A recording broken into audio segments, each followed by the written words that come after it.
Okay. Are we Okay, ready? We ready? I think so. Are we Okay, ready? We ready? I think so. Welcome to Two Humans Talking, the podcast that discusses the challenges of staying healthy, present, and fulfilled in this modern, fast-paced world. I'm Tiffany Sims, your blah! Hey there. I'm Disney. I'm this My Disney loving nutritionist over That's me. there. That's me. I'm your Disney loving nutritionist, high performance coach, and I love talking about food, exercise, and getting the most out of life. And I'm Chelsea Scroggins, your yoga teacher and life coach. And I enjoy talking, period, but especially about all things that enhance the life. And today, Tiffany, I just really want to know what's been on your mind and what you want to talk about. Let's just kind of go with the flow this Yeah, Friday I love and it. just see what it is, that comes about. So for me, um, a lot of I don't know if anyone saw it. Earlier this week, I did a Facebook Live and I was like, let's address the elephant in the room.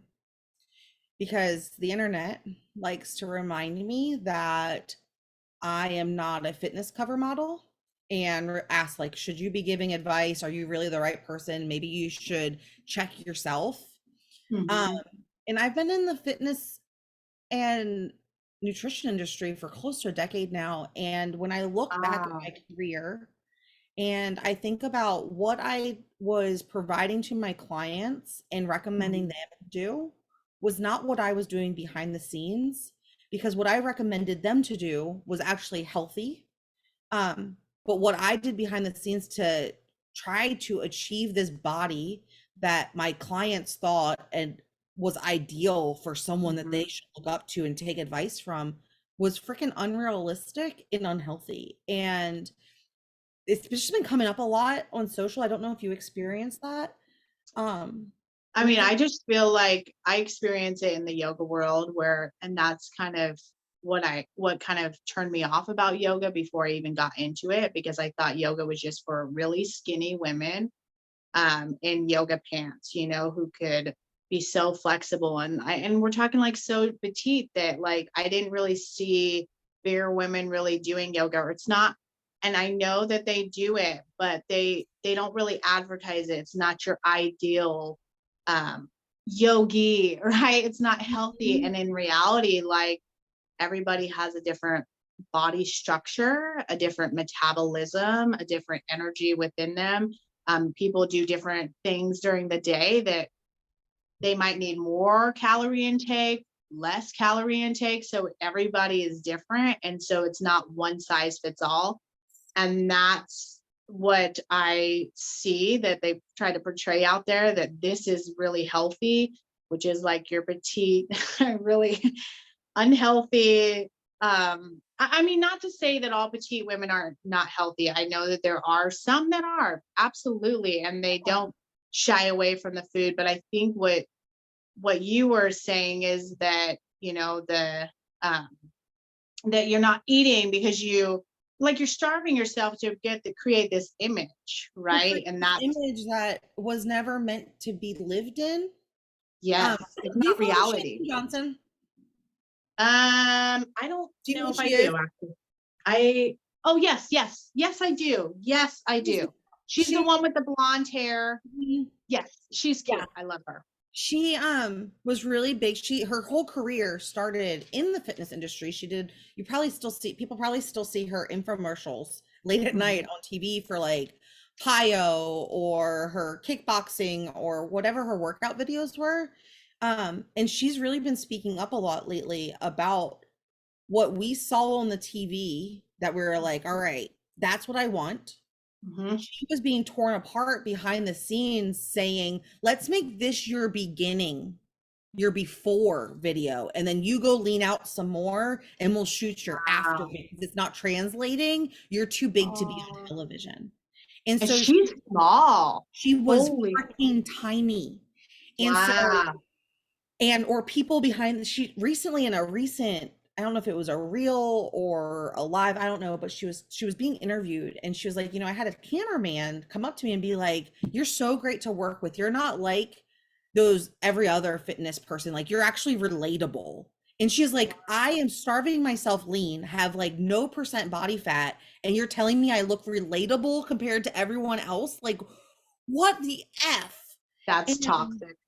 and it reminded me, and so I'm sure we haven't been doing the podcast long, so I'm not sure if our listeners really know my journey story, but a piece of that was learning to step back and Mhm. being okay. I had to divorce myself from my Apple Watch, my tracker, like because I was defining my worth by my I did that activity. too. I had to Yeah, like really put it away for a very long time. yeah, I had to step back from social media, and I stopped showing me working out because I needed to learn how to move my body for myself, not to show other people anymore. yeah. I had to change my relationship with food, and it was like very messy. But when I evolved, and this was last June, so almost a Mhm, year ago, I went to a fitness conference around mhm, some of my favorite people I had mhm. always admired and aspired to be. And standing from the outside looking in, Charles, I could see that they were scared of food. They were scared not to get a workout in because what that might do to their body image or Mhm. break their cycle or the image that their viewers had of them. Like they Mhm. were scared to live. Like they had these Like perfect living in prison. Yes, they That's had these so perfect sad. bodies, but yet they were terrified of actually living. And it Mhm. and it was just like it was like an out of body experience. And it was actually part of the catalyst that told me like, no, I need to go all in Yeah. helping me learn how to eat for their bodies and find their ideal Mhm. body that they Yeah. are to live life in. And I just I feared having this conversation that we're having right now. I feared saying this out loud for so long because there's a little voice in the back of my head that's playing devil advocate of what people might say. And the comments that come up are, you just say that because you've let yourself go. You just say that because you're not disciplined enough to achieve that body. But that's not true. Those are not my goals. And if they are your goals, I'm not throwing shade, but it takes a different type of reality to live there. And that is not sustainable for me. But what is You know, sustainable is what I've got going on right now. I work out every day. My body has run over 200 miles through Disney World. Like, that's not average. You know what I mean? Like, mhm. Yep. Yes.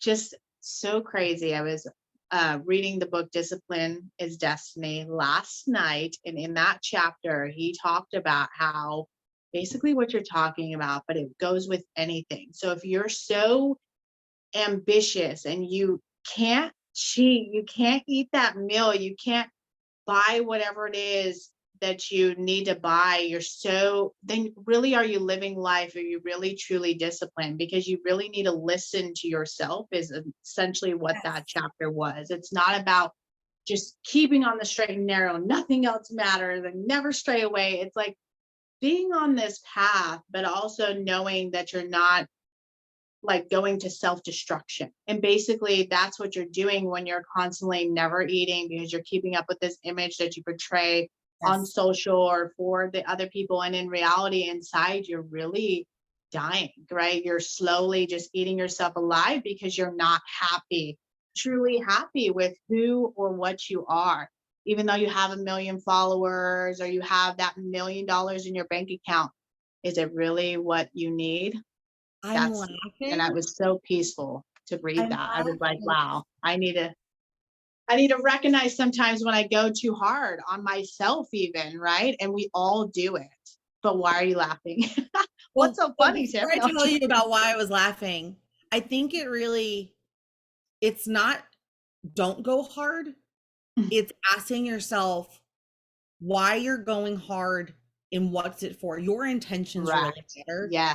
Who are you? Is it for your own best interest or is it an external for? Like, There, that That's is so true many too. layers. There are so That's many true layers. too. But if you're going so hard for yourself that you start to push everybody else away, then really is it valuing you as well? I think I that's what I got don't from know. that.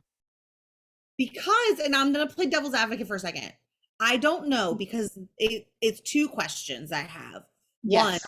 pushing away people that should no longer be in your circle of influence Yes, that makes sense. because because their beliefs, Correct. their projections, they're holding you back from expanding into a better version of yourself. Or are you pushing them away because you're so rigid and fear what letting your foot off the gas could be? And those are different reasons. And that's what the second one is what that chapter was about. Pushing so hard that you're really, you're being rigid about it. You're Not crossing. necessarily on the right path of like, okay, like people are not aligning with what your value is bringing to the world, then yes, eventually you just have to say, you know, I got to keep going. But if you're continuing to go and you're pushing, like you just said, what you just said, that's exactly what So he it's was that talking about. crossing the line between thriving and destruction. And Correct. it's a very Correct. fine line. And it's It's very true. individualized. Like every person's line is different. And the reason I was laughing is because anytime I've ever tried to have this conversation out loud, I always get like one of two polarizing like opinions, which is, well, then what's the point? F it. We're all going to die anyway. Like, why should I care about being healthy? And then the other camp of like, oh, you're just making excuses. You don't want it. This is unhealthy. You're promoting unhealthy eating habits or unhealthy bodies. People need to be fit because that's what health looks like. And it's like, those are not your two options. True. Being able to stand on That, stage as a fitness professional and a fitness competitor is like one end of the extreme, and not giving a fuck about how you feel or your health or your longevity and just like poisoning and killing yourself is the other end. Like, correct. let's find the middle Yes. because And that's what they teach you in Ayurveda too, is that there's this spectrum and a lot of us are on one side or the other. And the goal is really to get in the middle, not to swing from one side to the other, back to the other side. It's really to just find that happy medium and you're staying there, and eventually you are going to sway and you're going to go to one side versus the other. But the really is to be right in that middle where you're not so extreme on either end. yes. And I find that That's healthy.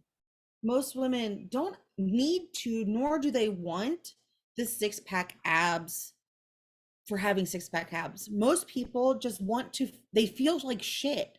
And they Mhm. think that they're like, I have all this extra weight. I feel like shit. I need to lose weight and achieve this pant size because if I was smaller, I'd be happier.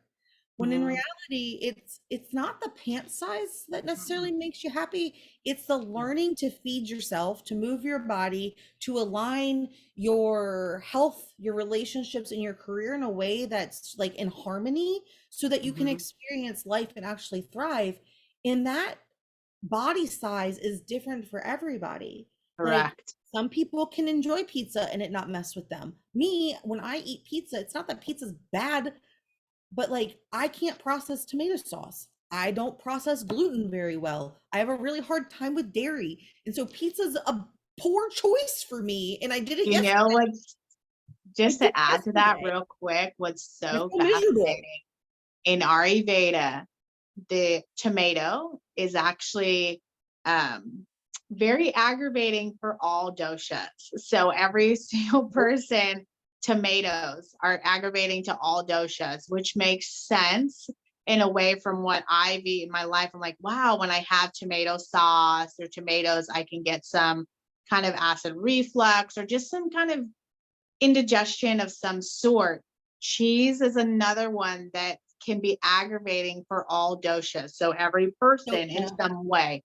So doshas are the energies inside of us. We all have 3 doshas inside of us. But every person has a higher energy of a certain. So for instance, it's kapha, vata, and pitta. And so I might have more pitta in me, you might have more vata in you. Does that make sense? But you're still going to have all three of them, but one of your energies might be higher in your body versus the energy in my body. And so that's what that is. That's what all those doshas are.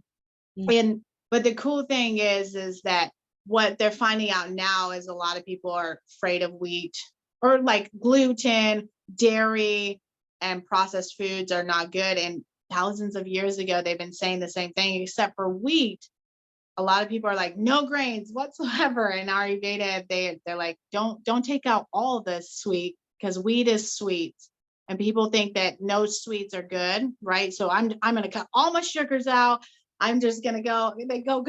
And in reality, sweets, what people don't realize is good for your immune system, which is like, wow, shocker. But so you do need sweets, and we're not talking like refined sugars. I'm talking like wheats. Wheat are sweet, Someone rice just is said, sweet. "That's it." Just pick that out of your that sound bite, and they're like, "She said that she said that I need sweet. It's healthy for me." I'm and like just went and gave themselves permission to eat a bag of Snickers, and they're Yeah, gonna yeah. go try that. And you got to remember though, too much sweet is obviously too much. I mean, too much of anything is going to be too much, but you don't want to completely cut out the sweet. And that's what people don't realize because they're following the newest fad, which is no gluten, no You sweet, wanna know no what works dairy. best? I Yeah, had a girl reach out the other day and said, "Oh, you're a nutritionist. Can you write me a meal plan?" Yeah, but I'm not going to. And she was like, yeah, "Well, that's rude."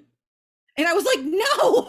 Like, I hear you. I'm not going to, not because I can't and that I don't want to give you that, but you don't have a right. meal plan problem. You don't know what works for your body. That's true. And what works for That's Chelsea's true. body is very different than what works for my body. Correct. What I'm willing to tolerate in my body is very different than, say, maybe what you're Correct. willing to tolerate in your body. And so, Correct. no, I'm not going to write you a meal plan, but I will work with you to figure out what the right meal plan, what the right way to put your foods together for you Yeah. is. Because broccoli's healthy, but broccoli isn't healthy for everyone. But you wouldn't Correct. know that if you didn't take a step back to Correct. learn to listen and really appreciate what your body Yes. is eating compared to forcing it to eat a certain calories in a certain way to achieve a certain result. Like there's a And time that's and what a I place teach for it. all my students and my one-on-one clients too. You really have to listen to your body, your mind, and your soul. I mean, it will tell you what it is that works for you. It's not what the commercial is saying, not what social media is saying, not what the supermodel looks like. It's legit what you need. And if you don't listen to it, you're never going to know and you're never going to figure it out. 100%. And so, like, I guess part of this was coming up, and I'm glad we got to talk about it because I just want people to know, like, your choices aren't suck or suck. Like, you might look at someone and aspire to them and wish that you looked like them because they have all of the things that you want for yourself. But you don't know if they have an eating disorder. You don't know if they're starving themselves. You don't know if they're going through a chronic health issue. You don't know what their nutrition and exercise habits are to achieve that. And so, like, if you don't know what they're doing to achieve that, then it's really hard to try to backfit what you should do to get that same result. I don't know if that made sense. It I think does. And so I think the moral of this whole podcast is really stop comparing yourself to what others are doing because you have no idea what's really happening behind the scenes and start focusing on what you need to do and be proud of who you are as an individual and what works for you because yes. we are all very special in our own special, unique way. And it and you never should devalue yourself because of what you see on TV or social or what you think is going to be healthy out there. And so I guess I just want to say, like, I guess my actions for today, if you're like, well, then what do I do? If following the latest diet isn't working, it's put on to work. If following my neighbor's meal plan isn't the right thing for me, then what the hell do I do? I would recommend trying to see if you can add a veggie to every meal today and see how you feel after. If you had more energy, then let's try that veggie again. If you felt really bloated or constipated or low energy, then maybe we need to fix something with what you're eating and try to get out like Chelsea and I did this morning for a 15-minute walk even. But Yeah. start to pay attention to how you feel after you eat certain foods, after you eat, period. And then make adjustments based off of how you feel so that you can then feel the way that you want to feel. And to keep track of that, the easiest way is really to write it down, and not to write down, oh, how many calorie intakes. It's literally, I had this ingredient, this ingredient, this ingredient. And then how did I feel? You may journal about it. Usually you do it about the next day or even a couple hours later. How did it make you feel then? And in the morning too, notice how you feel when you wake up. And if you can, look at your tongue, see if there's a coating on your tongue. And I can teach you more about that if you're interested. Just comment below or even reach out to me on my Instagram or Facebook, and I can teach you about the tongue and how that works. But Tiffany, you are so right. Pay attention to yourself, and just that's what we'll leave you with. Yeah, I love it. So, with that, this is Two Humans Talking. You can find Chelsea and I on all the socials. You can find me at the Tiffany Sims across all platforms. And Chelsea, what about you? Synchronized Yoga Therapy LLC. And then I am under Chelsea Scroggins on my Facebook, but I also have a Synchronized Yoga Therapy LLC business page too. So you can find me either way. I love it. And I love you all very much. And we are so grateful to have you here. Thanks for Bye. listening.